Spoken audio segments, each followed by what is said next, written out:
എന്റെ കാലും ടയറും ജസ്റ്റിനാണ് നിന്നത്, അല്ലെങ്കിൽ എന്റെ കാലില് ടയർ കയറ്റിട്ട് അയാള് പോയത്.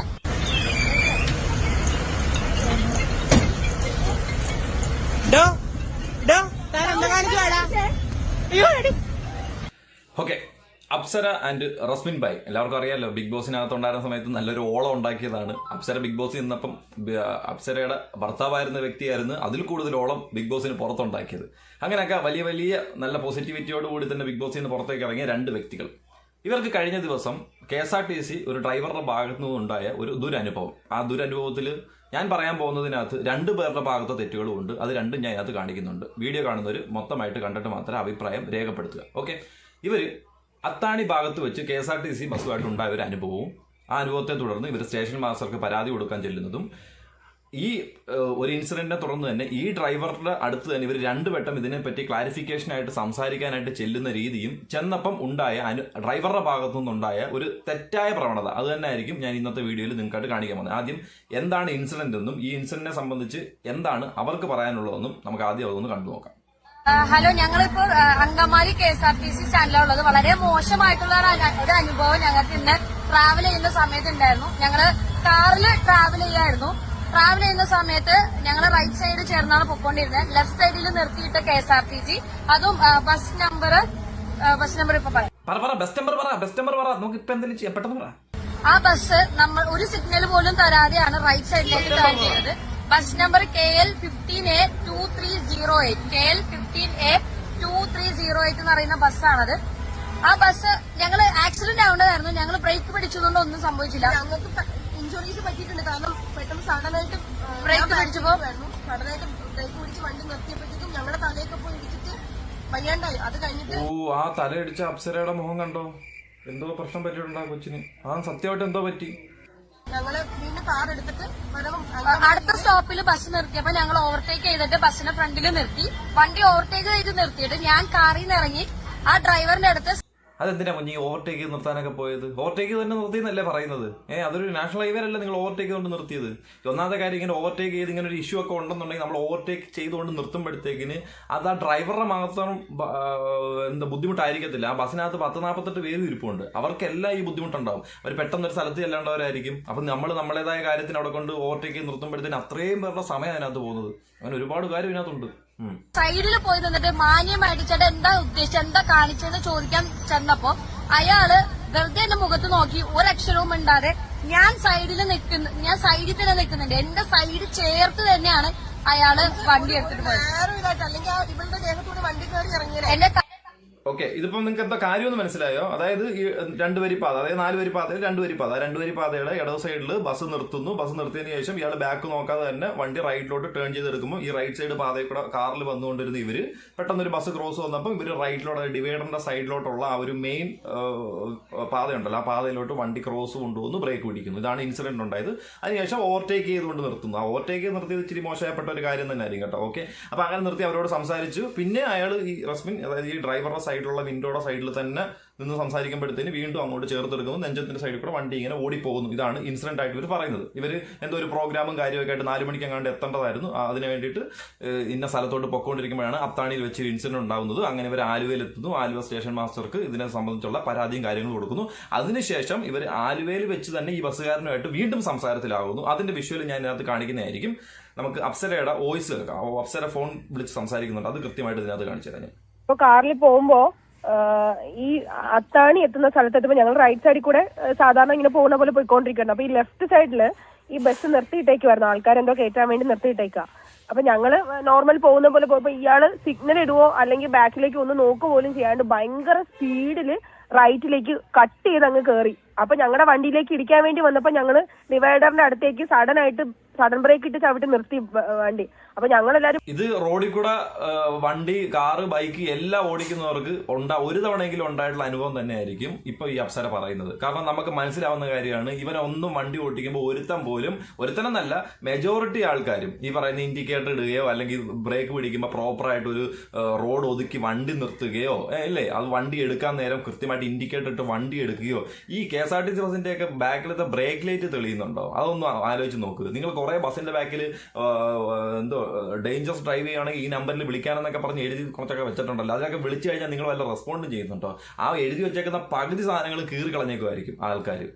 ഒരു മര്യാദയൊക്കെ കാണിക്കണം. ഈ നിങ്ങൾ നാട്ടുകാരെ കൊണ്ടുവന്ന് സേവനം നടത്തുന്നു എന്നൊക്കെ പറഞ്ഞ് തെള്ളി വിടുന്നത് മാത്രമല്ല, ഈ നാട്ടുകാരെ കൊണ്ടുപോയി സേവനം നടത്തുമ്പോഴത്തേക്കിന് റോഡിൽ കൂടെ പോകുന്ന ആൾക്കാരുടെ സുരക്ഷയും കൂടെ ഉറപ്പുവരുത്തേണ്ടത് ഈ പറയുന്ന ഡ്രൈവേഴ്സിന്റെ ഉത്തരവാദിത്തം. കാരണം നിങ്ങളുടെ ഇരിക്കുന്നത് വലിയ വണ്ടിയാണ്, നിങ്ങൾക്ക് സ്ഥലപരിമിതിയുണ്ട്, കാണാനുള്ള വിഷ്വൽസിന്റെ പരിമിതിയുണ്ട്. അത് ഞാൻ ഇതിനകത്ത് കാണിക്കാം. അപ്പം അതൊക്കെ വെച്ച് നോക്കുമ്പോഴത്തേന് നമ്മളെപ്പോലുള്ള ഒരു കൊച്ചു വണ്ടിയിലും ബൈക്കിലും ഒക്കെ വരുമ്പോഴത്തേന് ആ ഇൻഡിക്കേറ്റർ ഒക്കെ ഇട്ട് നോക്കും, കണ്ണാടിയൊക്കെ നോക്കിയിട്ട് വേണം ഈ സാധനം തിരിക്കാനായിട്ട്. പക്ഷെ നല്ല ഡ്രൈവർമാരും ഉണ്ട് കേട്ടോ, ഇല്ലെന്ന് പറയുന്നില്ല. പക്ഷെ മെജോറിറ്റി ഇത് തന്നെ. ഞാനൊക്കെ ഇഷ്ടം പോലെ ഇൻസിഡന്റ് ഉണ്ടായിട്ടുണ്ട്. എന്ന് വെച്ചാൽ നമ്മളെ തട്ടിയില്ല എന്നൊക്കെ പറഞ്ഞ് എടുത്തുകൊണ്ട് പോയ സീനൊക്കെ ഉണ്ട്. നമ്മൾ പിന്നെ ഇങ്ങനെ പോത്തൊന്നുമില്ല, നേരെ ഇങ്ങനെ കയറി വന്നിട്ട് ഒറ്റ വിളിയായിരിക്കും, ഒറ്റ വിളി.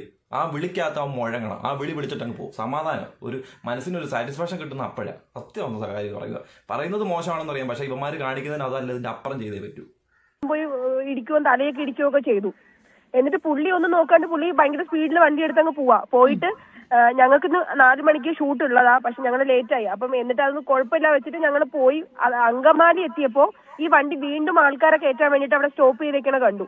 അപ്പൊ ഞങ്ങളുടെ സൈഡിലേക്ക് വണ്ടി കാറ് നിർത്തിയിട്ട് ജസ്റ്റ് ഈ കുട്ടി അയാളുടെ ഡ്രൈവർ സീറ്റിനടുത്തേക്ക് ചെന്നിട്ട് റോഡ് നിൽക്കുക കേട്ടോ. ഇതേതാന്ന് മനസ്സിലായി. നേരത്തെ റസ്മീൻ പറഞ്ഞായിരുന്നല്ലോ, ഞങ്ങൾ ഓവർടേക്ക് കൊണ്ട് നിർത്തിയിട്ട് ഇറങ്ങി വന്നു. അത് മാസ് രൂപയാണ്. അത് ഇച്ചിരി ബുദ്ധിമുട്ടാണ് കേട്ടോ. അങ്ങനെ ഓവർടേക്ക് കൊണ്ട് നിർത്തുമ്പോഴത്തേന് ഈ പറഞ്ഞ ഇത്രയും പേർക്ക് ബുദ്ധിമുട്ടാണ് ബാക്കി ഇരിക്കുന്നത്. ഇപ്പം അപ്സര പറഞ്ഞതിനകത്ത് ക്ലിയർ ആണ്. ബസ് ഒരു സ്ഥലത്ത് നിർത്തിയപ്പോഴത്തേക്കിന് കാറ് സൈഡിൽ ഒതുക്കി നിർത്തിയിട്ട് ഇറങ്ങി വന്ന് സംസാരിച്ചത്. അത് ഓക്കെ, മാന്യപരമായ കാര്യങ്ങൾ മാന്യതമായിട്ട് നടന്നൊരു കാര്യം. ഇതിനകത്ത് ഏതാ ശരിയെന്നുള്ളതിന് നിങ്ങൾ തമ്മിൽ ക്ലാരിഫിക്കേഷൻ എടുത്തൊന്ന് പുറത്തു കൊണ്ടുവന്നാൽ കൊള്ളായിരിക്കും.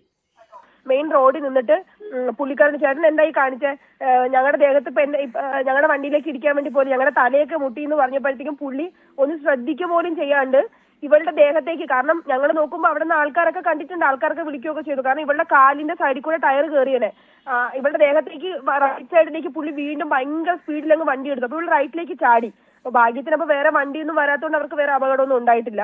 ഞങ്ങൾ കംപ്ലൈന്റ് കൊടുത്തു. കാരണം ഞങ്ങള് അതിനുശേഷം പുള്ളി ഈ വണ്ടി എടുത്തിട്ട് അങ്കമാലിയിൽ പോയപ്പോൾ ഞങ്ങൾ അങ്കമാലി സ്റ്റാൻഡിൽ കയറിയിട്ട് കംപ്ലൈന്റ് ചെയ്യാൻ വേണ്ടി കയറിയതാ. അപ്പോൾ ഈ സ്റ്റാൻഡിൽ വണ്ടി കിടക്കാനായിട്ട് ഞങ്ങൾ ജസ്റ്റ് കൈ കാണിച്ചു വണ്ടി നിർത്താൻ വേണ്ടിയിട്ട്. ഇയാള് ആ ദൃശ്യങ്ങൾ മാത്രമേ ഞങ്ങൾക്ക് കവർ ചെയ്യാൻ പറ്റിയുള്ളൂ. ബാക്കിയൊന്നും നമ്മൾ ഭയങ്കര ടെൻഷനായി പോയി. കാരണം ഈ ദൃശ്യം ഞാൻ എന്തായാലും എന്റെ വീഡിയോയുടെ അവസാനമായിട്ട് ഉൾപ്പെടുത്തുന്നുണ്ട്. അപ്പൊ എനിക്ക് പറയാനുള്ളതെന്ന് വെച്ചാൽ, ആദ്യം ഇവർക്ക് ഈ ഒരു ബസ്സുകാരൻ ഈ റൈഡിലോട്ട് ബസ് കയറ്റിയത് ഓക്കെ, അത് അയാളുടെ അശ്രദ്ധ മൂലം ചെയ്തൊരു കാര്യം. അയാൾ രണ്ടാമത് റസ്മിൻ വന്ന് സംസാരിച്ചപ്പോഴും മൂന്നാമത് ആലുവ സ്റ്റാൻഡിൽ വെച്ച് സംസാരിച്ചപ്പോഴും അത് എങ്ങനെ, അത് അറിയാതെ ചെയ്തതല്ല, അയാൾ അറിഞ്ഞുകൊണ്ട് തന്നെ അയാളുടെ അറിവോടുകൂടി തന്നെയാണ് ഈ 2 തവണയും അവർക്ക് കൃത്യമായിട്ടൊരു മറുപടി കൊടുക്കാതെയും ഏറ്റുവിടുന്ന രീതി. എനിക്കൊന്ന് ബിഗ് ബോസ് കണ്ട് റസ്മിനെയും അപ്സരയും ഇഷ്ടമല്ലാത്ത ഏതോ ഡ്രൈവറാണെന്ന് തോന്നുന്നു, അല്ലെങ്കിൽ ഇങ്ങനെ കാണിക്കത്തില്ല. ആ വീഡിയോയിൽ ക്ലിയർ ആയിട്ടുണ്ട്. അയാൾ ഒരു പൊട്ടനെ കണക്ക് നോക്കിക്കൊണ്ടിരിക്കുന്ന ഒരു ഡ്രൈവർ ഒരാൾ വന്നിട്ട് ചോദിക്കുമ്പോഴത്തേന് പൊട്ടനെ കണക്ക് നോക്കിക്കൊണ്ടിരിക്കുന്നത്. പക്ഷെ ചോദിക്കുന്ന രീതി ശരിയല്ല കേട്ടോ, അത് നമ്മൾ ഇതിനകത്ത് കാണിക്കുന്നുണ്ട് കൃത്യമായിട്ട്. പക്ഷേ ആ ഡ്രൈവറിന്റെ ഭാഗത്തു നിന്നൊന്ന് റെസ്പോണ്ട് ചെയ്യേണ്ട പല കാര്യങ്ങളും ഉണ്ട്.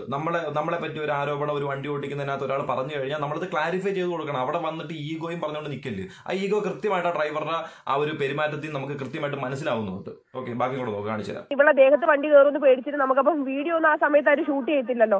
എന്നിട്ട് അങ്കമാലിയിൽ എത്തിയ സമയത്ത് സ്റ്റേഷൻ മാസ്റ്ററെ കാണാൻ വേണ്ടിയിട്ട് ഞങ്ങൾ കംപ്ലൈന്റ് ചെയ്യാൻ വേണ്ടി കയറിയപ്പോ ഈ വണ്ടിയുടെ ഫ്രണ്ടിൽ ഞങ്ങൾ നിന്നിട്ട് പുള്ളിക്കാരനോട് ചോദിച്ചപ്പോൾ പുള്ളിക്കാരൻ ഇവരുടെ ഫ്രണ്ടിലേക്ക് അത് വീഡിയോയിൽ കറക്റ്റ് ഇല്ല, നെഞ്ചത്തേക്ക് ഇങ്ങനെ വണ്ടി കയറ്റിക്കൊണ്ട് വരിക. അപ്പൊ ഇവര് ബാക്കിലേക്ക് മാറുന്നതോടെ ഇയാൾ വണ്ടി ഫ്രണ്ടിലേക്ക് മൂവ് ചെയ്യുക. അപ്പൊ ഈ അവിടെ നിന്ന് കണ്ടു നിന്ന ആൾക്കാർ അവിടെയും ഈ അങ്കമാലി സ്റ്റേഷനിലും ആൾക്കാർ ഓടി വന്നിട്ട് എല്ലാരും ഇങ്ങനെ ഒച്ച ഉണ്ടാക്കിയപ്പോഴത്തേക്കും ഈ ഇവരുടെ ദേഹത്തേക്ക് ഇയാൾ വണ്ടി അങ്ങ് എടുത്തു. അപ്പൊ ഇവര് വീണ്ടും റൈറ്റ് സൈഡിലേക്ക് ചാടിയപ്പോ ഇയാൾ സ്പീഡിന് വണ്ടി എടുത്ത് വീണ്ടും അങ്ങ് പോവാ. അപ്പൊ 2 സമയത്തും ഈ സെയിം കാര്യം ഇയാൾ ചെയ്തു.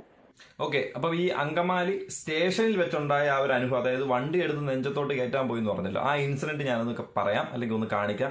അതിനകത്ത് ക്ലിയർ ആയിട്ട് എനിക്കൊരു ധാരണയുണ്ട്. കാരണം ഞാനൊരു ഹെവി വെഹിക്കിൾ ഓടിക്കുന്ന ഒരു വ്യക്തിയാണ്. അപ്പം നമുക്ക് കൃത്യമായിട്ട് അതിന്റെ ബ്ലൈൻഡ് സ്പോട്ട് എന്താണെന്നും, ഒരു ബസ്സിന്റെ മുന്നിൽ ചെന്ന് നമ്മൾ സംസാരിക്കുമ്പോഴോ ഒരു ട്രാഫിക്കിൽ നമ്മൾ നിൽക്കുമ്പോഴോ ഒരു ബസ്സിന്റെ എത്ര ദൂരം പാലിച്ച് നിൽക്കണമെന്ന് നമുക്കറിയാം. കാരണം ഒരു ഡ്രൈവർക്ക് ബസ്സിന്റെ ഫ്രണ്ട് കാണുക, അല്ലെങ്കിൽ ഒരു ലോറി ഡ്രൈവർക്ക് ആർക്കാണ് വാട്ടർ ഹെവി വെഹിക്കിൾസ് ഓടിക്കുന്നവർക്ക് അവർക്കൊരു പരിമിതിയുണ്ട്. അവരുടെ ആ ഒരു ലെവലിന് താഴെ നിൽക്കുന്ന ആൾക്കാരെ കാണുന്നതിന് വളരെ നല്ലൊരു പരിമിതിയുണ്ട്. അതുകൂടെ കാണിച്ചു തരാം.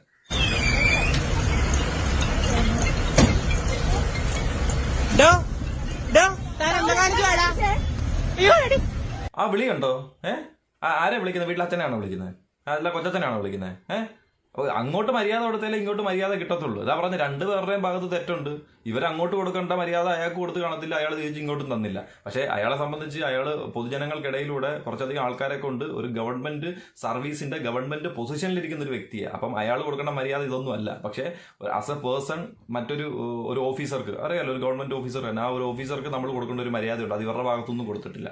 Ego clash. മറ്റേ ആൾ ഗവൺമെന്റ് ജീവനക്കാരൻ, ഇവർ നോക്കുമ്പോൾ ഞങ്ങൾ സെലിബ്രിറ്റീസ് എന്ന്. സ്വയം പ്രഖ്യാപിത സെലിബ്രിറ്റീസ് അല്ലാതെ സെലിബ്രിറ്റീസ്. അപ്പം അതുകൊണ്ട് തമ്മിലുള്ള ഈഗോ ക്ലാഷാണ്. പിന്നെ ഈ ഇങ്ങനെ കിടന്ന് ഡോ എന്നൊക്കെ വിളിക്കാനായിട്ട് വീട്ടിലെ തന്തയും അനിയനും ചേട്ടനും ഒന്നും അല്ലല്ലോ. അവരെയൊക്കെ നിങ്ങൾ വിളിച്ച വിഷയത്തിൽ ആരും ഒന്നും പറയുന്നില്ല. അല്ലാത്ത പക്ഷം റോഡിൽ പോകുന്ന തന്നെ ഡോ എന്നൊക്കെ വിളിച്ചു കഴിഞ്ഞാൽ എന്തോ ചെയ്യും? അവർ വിളിച്ച് തന്തയ്ക്ക് വിളിക്കത്തേ ഉള്ളൂ. അയാൾ തന്തയ്ക്ക് വിളിച്ചില്ല, അയാളുടെ മാന്യത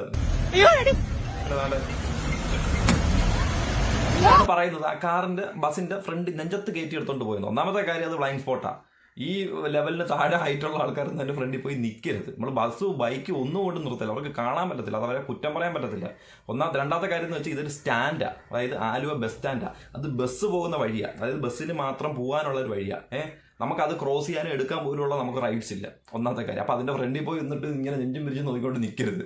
നമ്മൾ ആ ബസ്സിൻ്റെ ബോർഡ് നോക്കുമ്പോൾ തന്നെ ഒരു 3-4 അടി അങ്ങോട്ട് മാറി നിന്നിട്ടേ ബസ്സിൻ്റെ ബോർഡായാലും നോക്കാം. കീഴിൽ പോയി നോക്കല്ല, അവർ കാണത്തില്ല, അവരെ കുറ്റം പറയാൻ പറ്റത്തില്ല. പക്ഷേ അങ്ങനെ ഒരു ബ്ലൈൻഡ് സ്പോട്ട് ഉണ്ട്. നമ്മുടെ ഇവിടുത്തെ വണ്ടികൾ മറ്റേ സെൻസറുള്ള വണ്ടിയൊന്നും അല്ല, അറിയാമല്ലോ, ഇടിച്ചാലേ അറിയത്തുള്ളൂ ഇത് ഇടിച്ചെന്നുള്ളത്. അല്ല, സെൻസറുള്ള സ്കാനിയ വോൾവോ ഒക്കെ ആണെങ്കിൽ ഓക്കെ, ഫ്രണ്ടിലുണ്ടെങ്കിൽ പറയും മുട്ടാറായി എന്ന് കാണിക്കും. ഇപ്പോൾ അതുപോലും ഇല്ല. ബാക്കിലോട്ട് പോകുമ്പോഴും മുട്ടിയാലേ അറിയത്തുള്ളൂ. അതല്ല ചില ബസ്സിൻ്റെ ബാക്കൊക്കെ ഇങ്ങനെ തവള പിടിച്ചാണ് ഇരിക്കുന്നത്. അതുകൊണ്ട് നമ്മുടെ ഇവിടുത്തെ പക്വതപരമായ കാര്യങ്ങളൊക്കെ ഇങ്ങനെ മുന്നോട്ട് പോകുന്നത് ഒന്നാമത്തെ കാര്യം അത് തന്നെ. പക്ഷേ ഡ്രൈവറുടെ ഭാഗത്തു നിന്നുള്ള പെരുമാറ്റവും ഇത്തരത്തിൽ ഒരു ആരോപണം ഉണ്ടായിക്കഴിഞ്ഞാൽ അത് അവിടെ വെച്ച് ക്ലിയർ ചെയ്ത് കൊടുക്കേണ്ട ഒരു കാര്യമായിരുന്നു. അത് ക്ലിയർ ചെയ്യാതെ 2 വട്ടം അവരെ പുറകെ കൊണ്ടുവരികയും അതിനുശേഷമാണ് അവർ പരാതി കൊടുക്കുകയും അതിനുശേഷം അവരൊന്ന് സംസാരിക്കുകയും ചെന്നിട്ട് പോലും അതിനെപ്പറ്റി ഒരു അക്ഷരം മിണ്ടാനായിട്ട് ആ ഡ്രൈവർ നോക്കിയിട്ടുമില്ല. പക്ഷേ ഇങ്ങനെ ഒരു പരാതി വന്നിട്ടുണ്ടെങ്കിൽ എനിക്ക് തോന്നിയൊരു ആശയമാണ്, ഇങ്ങനെ ഒരു പരാതി സ്റ്റേഷൻ മാസ്റ്റർക്ക് വന്ന് പറഞ്ഞു കഴിഞ്ഞാൽ, മാസ്റ്ററോട് പറഞ്ഞു കഴിഞ്ഞാൽ അന്നേരം അയാൾ ചെയ്യേണ്ട കാര്യം എന്തുവാ? ആ ബസ് അവിടെ വരികയാണല്ലോ, അന്നേരം ആ ബസ്സിൽ നിന്ന് അയാളെ ഇറക്കിയിട്ട് അടുത്ത ഡ്രൈവറെ അവിടെ കൊടുക്കണം.